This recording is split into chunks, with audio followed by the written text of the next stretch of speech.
Now let's turn our attention to gases in the blood. As air is inspired into the lung and down the trachea, bronchi, and bronchioles, it eventually ends up in the smaller air-filled sacs called alveoli, where the gas exchange of oxygen and carbon dioxide occurs.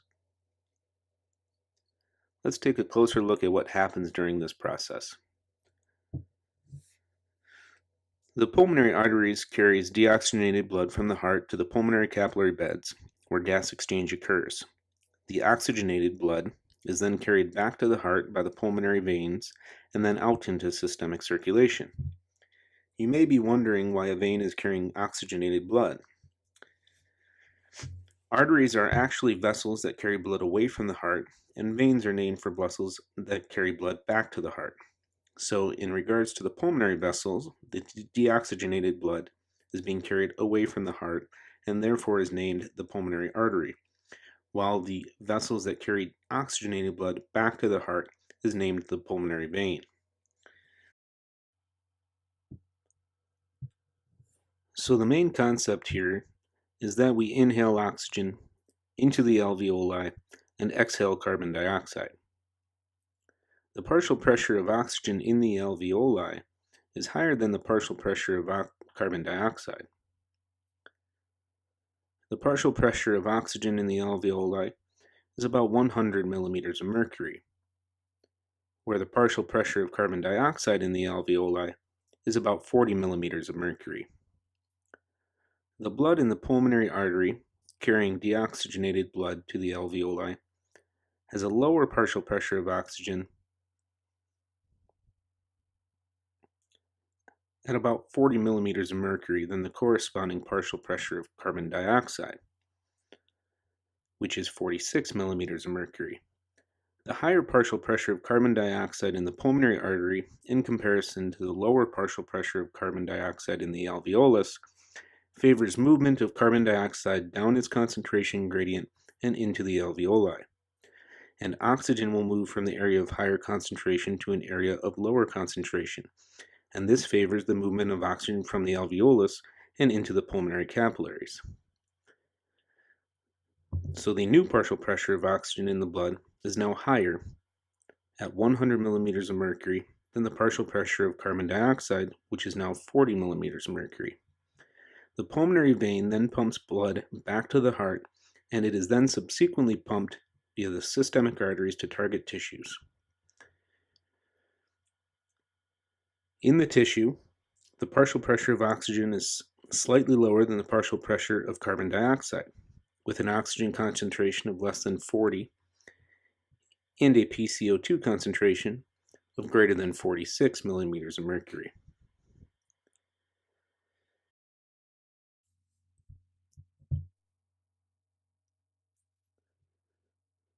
So again, oxygen will move down its concentration gradient from an area of higher concentration to an area of lower concentration, and oxygen will move into the tissue. Further, carbon dioxide will move down its concentration gradient from an area of higher concentration in the tissue to an area of lower concentration in the capillary. The resulting concentration of oxygen in the systemic vein again decreases to 40 millimeters of mercury, and the partial pressure of CO2 is again increased to 46 millimeters of mercury. And this cycle continues.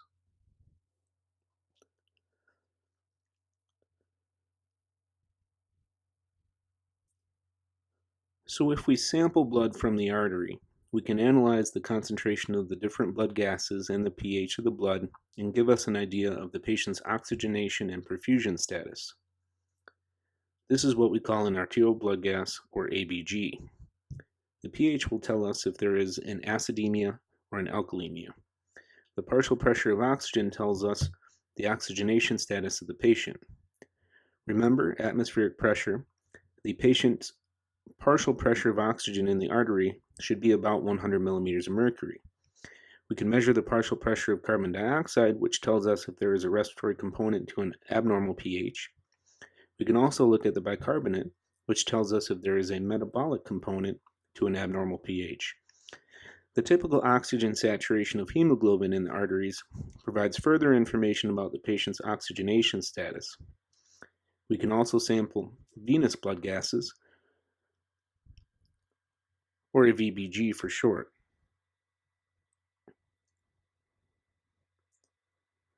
The clinical indications for a venous pH are much smaller. It can be done when you want to assess the pH of the blood in circulation, as there is little change between an ABG and a VBG for the pH, but should not be used to assess oxygenation and ventilation, as the partial pressure of oxygen and the partial pressure of carbon dioxide will not provide an accurate picture of what is going on at the level of the alveoli and subsequently at the end organ and tissues of the body. The percent of hemoglobin saturation within the venous circulation is typically about 75%. Sometimes when an arterial sample is attempted, a vein is accidentally cannulated. When you get a sample that appears to be more consistent with the levels of that of a venous blood gas, be suspicious and consider repeating the blood test.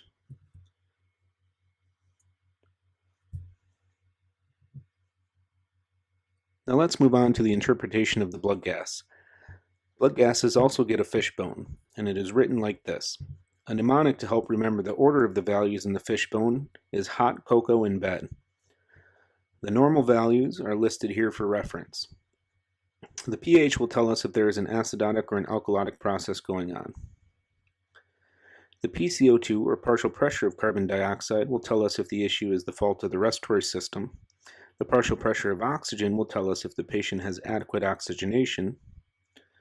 The bicarbonate will tell us if there is pH imbalance secondary to a metabolic issue. The hemoglobin saturation is another assessment of oxygenation, but much more prone to erroneous readings, as we will discuss. Finally, the base excess is another way of measuring the metabolic component as it contributes to pH homeostasis. The normal range is plus or minus 2, which means that there is a lot of base present if it is in the positive range, favoring an alkalotic process, or compensation in the direction of an alkalotic process. And it goes down to a negative range of -2, which should really more accurately be referred to as a base deficit, as this is a lack of base within the blood that is available to participate in the buffer system. Before we move on, let's quickly review the acid-base buffer system used by the body. Carbon dioxide combines with water to make carbonic acid, and blood pH resultantly falls, as carbonic acid freely dehydrates to create a bicarbonate and a hydrogen ion. This process is in an equilibrium, meaning all components of the left and right sides coexist at all times, and the concentration of any component is determined by the concentrations of the components on the other side of the equation. So an increase in the concentrations of any component on any one side will shift the equation to the other side, leading to an increase in the concentrations of all components on the opposite side. This equation again is paramount in your understanding to acid-base regulation in the body. Continuous carbon dioxide production by cells within the body drives the equilibrium to the right, resulting in the production of more hydrogen ions, as we previously discussed. pH is a function of hydrogen ion concentration. More hydrogen means higher acidity. In this situation, the body compensates to keep blood pH at a steady state through two mechanisms which we already discussed. The fast mechanism is by the lungs, where a decrease in central and arterial chemoreceptors sensing pH leads to a deeper and faster respirations, and CO2 is eliminated through expired air. Less hydrogen is made, and blood pH returns to normal. The slower mechanism involves the kidneys, where bicarbonate is reabsorbed and the acidic hydrogen ion is excreted in the urine. Just a reminder that this process is occurring within red blood cells as they travel around the body. When interpreting a blood gas, it is important to do so in a systematic fashion. There are several ways to interpreting blood gases, and the process can be extremely in-depth. For the purpose of this lecture, we will stick to the basics of interpretation, which will get you pretty far in your ability to understand blood gas analysis. The first step is to give it a last name. Simply look at the pH and determine if it is an acidosis or an alkalosis. That is the pH up or down. The second step is to give it a first name.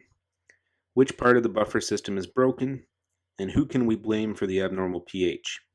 An important point is that when you are interpreting the bicarbonate level, you should always take the bicarbonate from the basic metabolic panel from the venous blood specimen and not the actual ABG for analysis.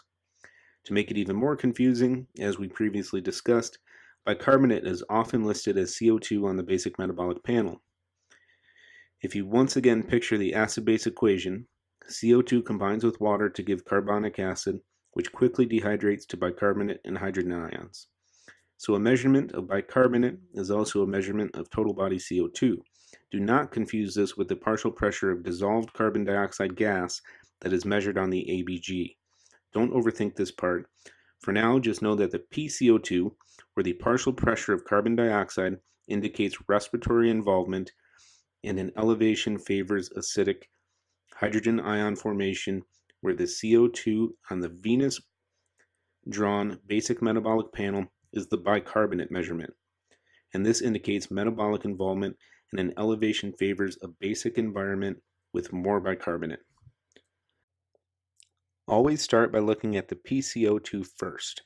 Is the PCO2 abnormal, and does it fit with the pH? If so, the primary issue is the fault of the respiratory system. For example, if the pH is low, the process is an acidosis. We would expect the PCO2 to be high if the acidosis is due to a respiratory issue, as an elevation of PCO2 causes an elevation in free acid, and the lungs should fix the problem, and they aren't. So, with a low pH and a high PCO2, the primary problem is a respiratory acidosis. Conversely, if the pH is high and the PCO2 is low, we can also blame this on the respiratory component, and the primary problem is a respiratory alkalosis because the low PCO2 will cause an abnormally low level of acid in the blood, and therefore the pH would read higher or more alkalotic. If you can't blame the pH on the respiratory component, move on and look at the bicarbonate. This will tell us if we can blame the metabolic process on the pH abnormality. If the pH is high, which way would you expect the bicarbonate to be if it was to blame for the elevated pH? That's right, you would expect the bicarbonate to be elevated. So, for an elevated pH with an elevated bicarbonate, the problem would be a metabolic alkalosis. Conversely, if the pH and bicarbonate are both low, this would also make sense, and we would call the primary problem a metabolic acidosis.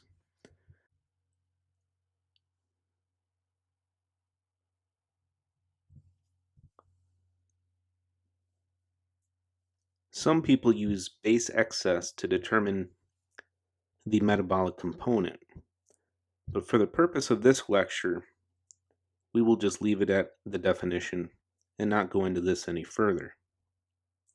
ABG interpretation can be very confusing to learn at first. Understanding the underlying chemical processes will make this process much easier for you. But sometimes you just need something simple to fall back on when you get confused. The mnemonic ROME, or ROME, is here for that very reason. What it stands for is RO, or respiratory opposite, and ME, or metabolic equal, meaning the pH and PCO2 will move in opposite directions if the primary problem is respiratory, and the pH and bicarbonate will move in the same or equal directions if the primary problem is metabolic. Step 3 is to determine if compensation is present. This can be somewhat confusing, but just keep it simple.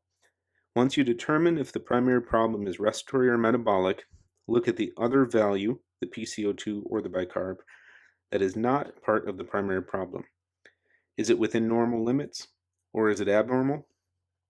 If it is abnormal, does it move in the opposite direction that you would expect for the pH? If so, there is compensation by that system. Don't overthink it and keep it simple. For example, if the primary problem is a respiratory acidosis, what would the metabolic component do to try to fix the problem? Well, it would increase bicarbonate. So if the bicarbonate is higher than normal, then the system is trying to compensate for the acidosis caused by the respiratory system. If the pH has been normalized, then we can call this complete, or full compensation. If the pH has not yet normalized, we call this partial compensation. In the same example, with the primary problem of a respiratory acidosis, if the bicarbonate level is not elevated, then the metabolic component isn't doing anything to fix the low pH, and we call this uncompensated.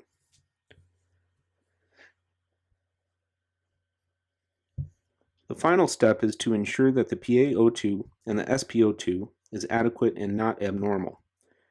While this may seem intuitive, there are some factors to consider, and we will discuss the basics of this in just a few minutes.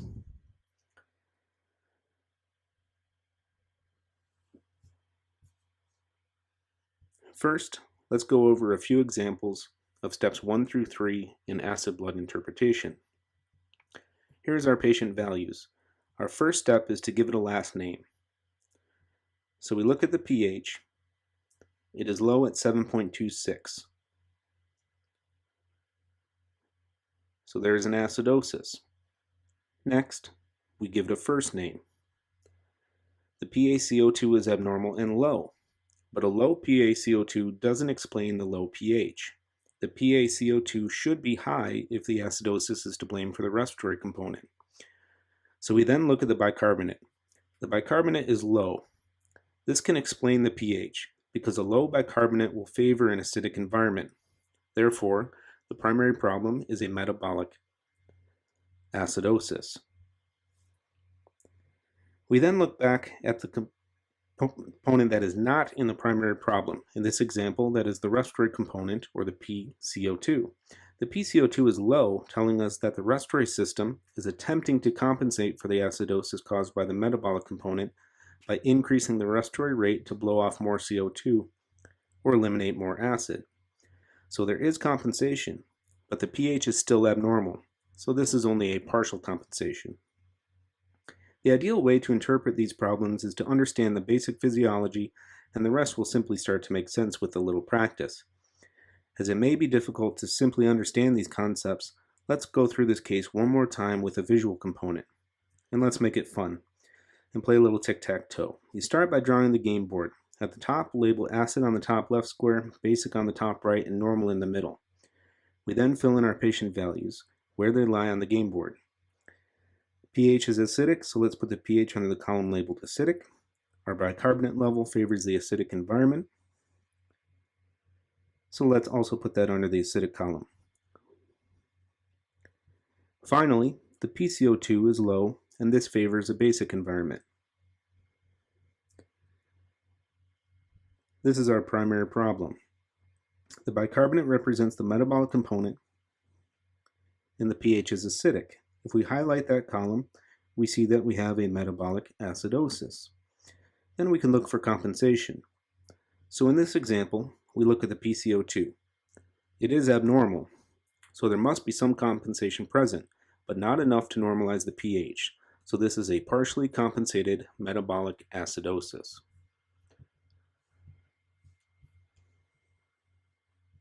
If this is confusing, don't worry.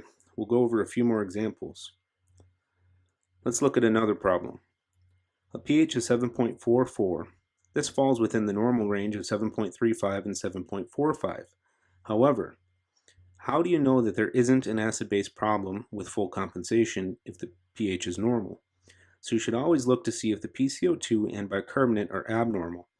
In fact, a more appropriate way to look at the pH is to not even think of a normal range. Just know that the ideal pH for the body is exactly 7.4. So any value above or below this should be considered in the direction of the primary acid-base disturbance. So while our pH is 7.44, it is in the direction of an alkalosis. The pCO2 is 30 and this is low, and the bicarbonate is 21 and low. So take 15 seconds to review this problem, see if you can figure it out before we go over it.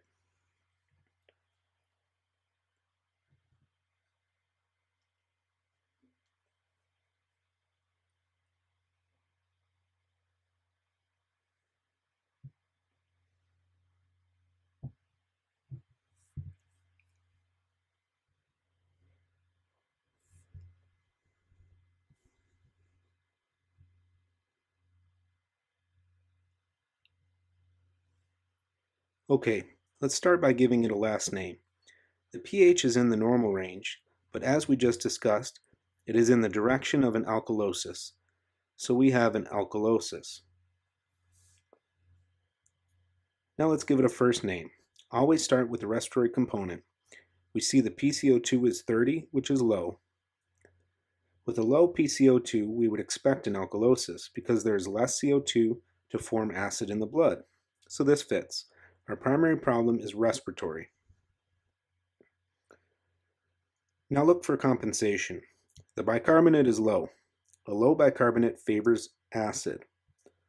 So our primary problem being an alkalosis, this means the metabolic component is compensating by trying to make a more acidic environment. And our pH is within the normal physiologic range, and therefore we have a fully compensated respiratory alkalosis. Now let's see how this plays out in our tic-tac-toe game. The pH falls within the normal range, so let's write it under the normal column. The bicarbonate is low, which favors an acidic environment, so let's put that under the acidic column. Finally, the PCO2 is low, and this favors a basic environment, so let's put that under the basic column. What do we do now? How do we decide which is the winning column?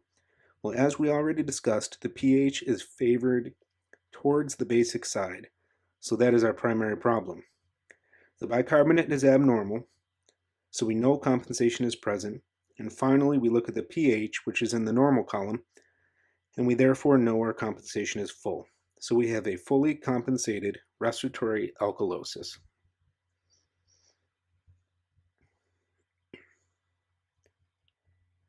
Let's look at another example. We start by giving it a last name. The pH is 7.23, which is low and correlates with an acidosis. So we have an acidosis. Now it needs a first name. Again, always start with the respiratory component. This value is elevated at 62. An elevated PaCO2 favors acid production, so this explains our acidosis. So we have a primary respiratory acidosis. Now we look for compensation. So we look at the component that is not in the primary problem. So in this case, that is the bicarbonate. It is 24, and this falls in the normal range. So it's just being lazy. It's not doing anything yet to help with the pH. So we have an uncompensated respiratory acidosis.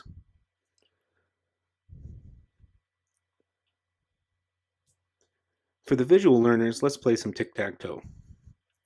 The pH is acidic, so let's put that under the acidic column.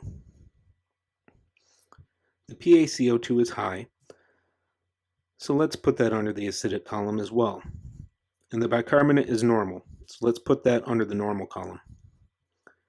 Now let's line up the winning column, and we reveal our primary problem. Here we see that our primary problem is a respiratory acidosis.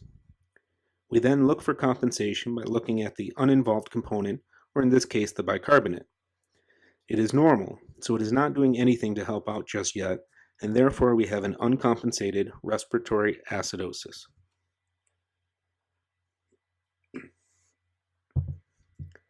Let's look at one more example. We start by giving it a last name. Our pH is 7.55, which is elevated in the direction of a basic or alkalotic environment. So we have an alkalosis.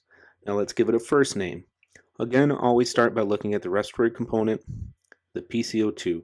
This is low, which tells us that there is less CO2 available to form acid in the blood, and this would explain our alkalosis. So the respiratory component is to blame, and we have a respiratory alkalosis. Now let's look for compensation. We know the respiratory component is to blame for the primary problem, so we turn our attention to the bicarbonate. The bicarbonate is low. A low bicarbonate means there is more free acid in the blood. This would favor an acidic environment. So the metabolic component is trying to make a more acidic environment to compensate for the alkalosis caused by the respiratory component. So there is compensation. Now we have to determine just how much compensation. Well, the pH is still abnormal, so we have a partially compensated respiratory alkalosis. Let's look once more at the tic-tac-toe board to see a visual example. The pH is 7.55, which is basic. So let's put that under the basic column. The bicarbonate is low, which favors an acidic environment, so let's put that under the acidic column. Finally, the PCO2 is low, which favors a basic environment, so let's list that under the basic column. Now let's highlight the winning column, and we will see that we have a respiratory alkalosis. There are many ways to think of and interpret the ABG, from mnemonics to tic-tac-toe games. However, the best way to start is to attempt to understand the physiology of the acid-base buffer system, and the rest will eventually just make sense with just a little practice. Keep in mind that there may be times when the values may not completely fit the examples we outlined above. Interpreting these are quite advanced. It is possible for there to be multiple acid-base disturbances going on at one time, and the interpretation of this can become quite confusing and time-consuming. This method outlines the basics in ABG interpretation and will be the most clinically useful when the ABG is being used for primary management of a critically ill patient. So keep it simple for now and stick to the steps outlined here until you have the basics mastered. There's one final component of the ABG that we must address. That is the PaO2, or the partial pressure of oxygen, in the arterial blood, and the SpO2, or the percent of oxygen saturation on hemoglobin. To understand this concept, we must understand the basic physiology. In the chart shown, you see the PaO2 on the x-axis and the SpO2 on the y-axis. The SpO2 is measured from the pulse oximeter that is obtained from the patient's finger, while the PaO2 is a measurement of oxygen concentration in the blood specimen drawn from the ABG. At sea level, the relationship between the two is the same for most patients. This graph is known as the deoxyhemoglobin dissociation curve. The important part of this graph is the point right here. This is known as the shoulder of the curve, named because it looks like the curve of a shoulder, where the slope is relatively unchanged for a given period of time until the PaO2 reaches a certain point and then quickly decreases. Clinically, this is important because this is the point where patients get into big trouble. However, you will see that the measured SpO2 from the pulse oximeter makes little change from the time the oxygen concentration of the blood drops from normal 100 millimeters of mercury to about 60 millimeters of mercury. So by the time you notice the pulse oximeter fall below 90, the patient is already in serious trouble. Why does this belong in an acid-base lecture? Well, there are factors that shift this curve to the left, meaning that you won't see a drop in the pulse oximetry reading until the oxygen concentration in the blood is extremely low. This occurs in the setting of high pH or alkalosis, as well as with low core body temperature. Further, the curve can be shifted to the right, meaning there will be a higher concentration of oxygen in the blood at the time the pulse oximetry reading starts to fall. This is seen with an acidotic pH and with elevated core body temperatures. This phenomenon has to do with the affinity of oxygen for red blood cells. Affinity is the ability of red blood cells to hold on to oxygen. So at a lower affinity, as is seen in an alkalotic or hypothermic environment, the shift curves to the left and oxygen is released more rapidly from red blood cells, or it may not bind at all. I assume you can extrapolate how that would have a clinical impact on the patient. Further, at a higher affinity, as is seen in an acidotic or febrile patient where the curve shifts to the right, the red blood cell tends to pick up more oxygen, but also has a higher affinity and harder chance of releasing that oxygen to target tissue. Let's take a closer look at a red blood cell to better understand what is happening here. A red blood cell contains a molecule called hemoglobin. Hemoglobin is a protein that has the ability to carry oxygen and carbon dioxide. It is made up of 4 different subunits, 2 alpha and 2 beta. Each subunit has an iron-containing component called heme. An oxygen molecule or carbon dioxide can bind to each of these heme compounds. However, there are a few important clinical scenarios that can alter this process. A normal red blood cell with its normal hemoglobin and heme group are shown here. The heme molecule contains an iron molecule that is in the reduced ferrous or 2+ state. That is, normal hemoglobin, which can attach oxygen. Methemoglobin contains an iron ion that is oxidized in the ferric state. A normal patient may have 1 to 2% of their heme sites in this state at any given time. However, certain chemicals, such as nitrates found in food, or medications such as lidocaine, sulfonamides, dapsone, benzocaine, pyridium, and other nitrates can cause a higher concentration of methemoglobin.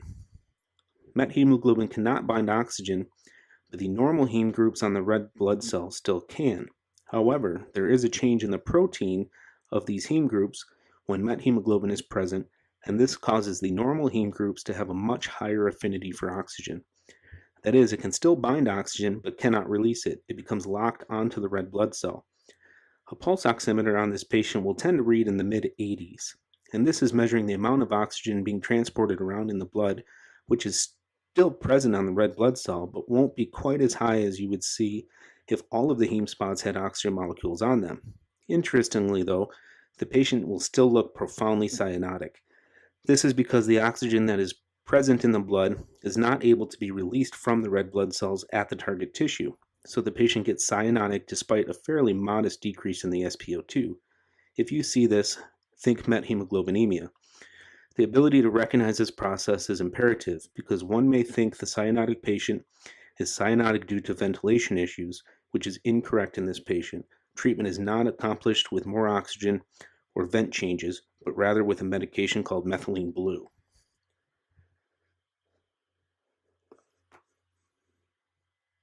Another similar pathologic process that is not uncommonly seen is carbon monoxide poisoning. This is seen in patients who use gas heaters indoors with poor ventilation or patients with smoke inhalation. Carbon monoxide molecules can also bind to heme sites on the hemoglobin protein. This forms a much more stable complex with the heme group than it does with oxygen, so the carbon monoxide is happy where it is and again becomes locked onto the red blood cell. This does not decrease the number of available sites for binding, and the pulse oximeter will still read the heme group as being occupied, so the pulse oximeter will falsely read normal, despite little oxygen that's actually being delivered to the tissues. The treatment of this is to provide high concentrations of oxygen in hopes to outnumber the carbon monoxide molecules and regain their sites on the red blood cells. The important take-home point here is that there are situations where the pulse oximeter will read a near normal or normal SpO2 despite an actual decrease in oxygen concentration in the blood. Let's look at a couple of definitions. Hypoxemia is the term we use to describe a low oxygen concentration that is measured in a blood sample. This is represented by the PaO2. Hypoxia, on the other hand, is a term that we use for low concentrations of delivered oxygen to tissue, and this is represented by the reading on the pulse oximeter, and also represented by the value of SpO2. We can use these two readings to determine if perfusion is adequate. There are complex equations that can help us determine this, but lucky for us, there's also a shortcut. If the patient's perfusion is adequate, the partial pressure of oxygen in the arterial blood, or the PaO2, will roughly equal the fraction of oxygen concentration of inspired air, or the FiO2, multiplied by 5.5. I typically just use the value 5 as it will get you close enough, and it's much easier to calculate in your head. So what is the FiO2? How do we determine that?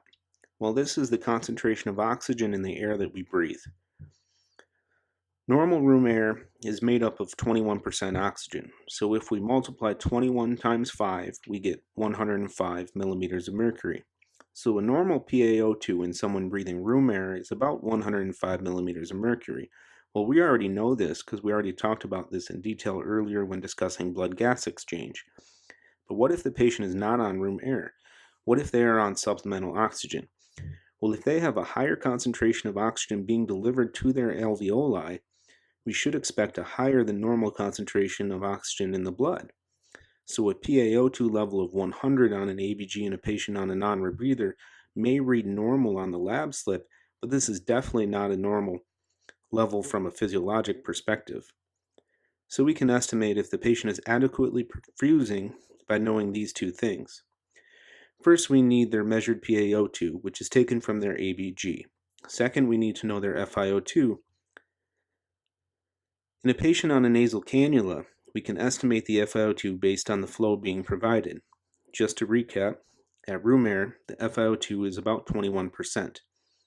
For every liter per minute on a nasal cannula, this will increase by about 4. But they only get about 3% for their first liter. So at 1 liter of supplemental oxygen, their FiO2 is about 24%. At 2 liters, you add 4%, and at 3 liters, you add another 4%, and so on. The FiO2 is not something we typically can measure, so we just have to memorize these. How about a patient on a simple face mask? Typically, these patients won't be on a flow less than 6 liters per minute, up to about a flow of 10 liters per minute. For each liter, their FiO2 increases by about 6%, starting at 35%. How about when a reservoir bag is attached, as is true for a non-rebreather? The FiO2 will typically increase by about 10% for every liter of flow. The venti mask FiO2 is dependent on the adapter piece and the flow rate. This is typically dialed in using a color-coded adapter, so just look on that. A 50% venti mask will provide an FiO2 of 50%, for example. So if we know the FiO2 and we have the measured PaO2 from the ABG, we can tell if the PaO2 or the perfusion at the lungs is adequate. That is, we can determine if the patient's blood is hypoxemic. Because even if the PaO2 may read normal at 100 millimeters of mercury on the ABG, if they are on supplemental oxygen, this number is very much not normal, but may be adequate enough until the underlying process is corrected.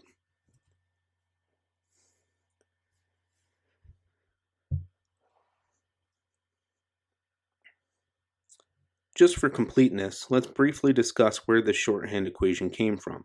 Do not get overwhelmed by this slide. It is very detailed and really goes outside the scope of today's understanding. But this can be referred back to at a later time if you wish to further master the interpretation skills of the ABG.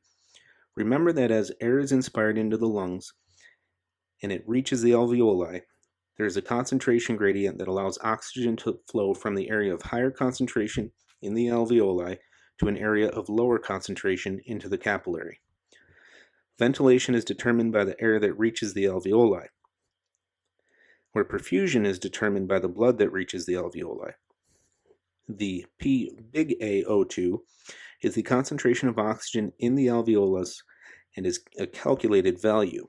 We cannot typically measure this.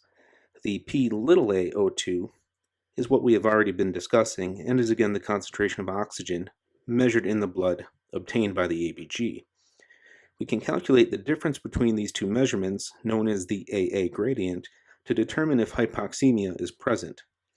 The P big AO2 may be calculated on the ABG for us, otherwise we can calculate it ourselves using atmospheric pressure, the FiO2, and the PCO2. Atmospheric pressure at sea level is 760 millimeters of mercury, and in our region in the Midwest United States, corrected for water pressure, we use a value of about 713 millimeters of mercury. The P little AO2 is then subtracted from this value. A normal value is determined by the age of the patient with the equation of age divided by 4 plus 4. Causes of an elevated AA gradient is anything that would hinder perfusion, such as a mismatch of ventilation and perfusion seen in pneumonia, congestive heart failure, ARDS, or atelectasis, for example. In cardiopulmonary shunts, such as a patent foramen ovale, atrial septal defect, or pulmonary arterial venous malformation. In alveolar hypoventilation, such as seen in interstitial lung disease or environmental lung disease, COPD, central nervous system and neuromuscular diseases that decrease the effectiveness of the lungs, as well as in conditions with low FiO2, such as high altitude.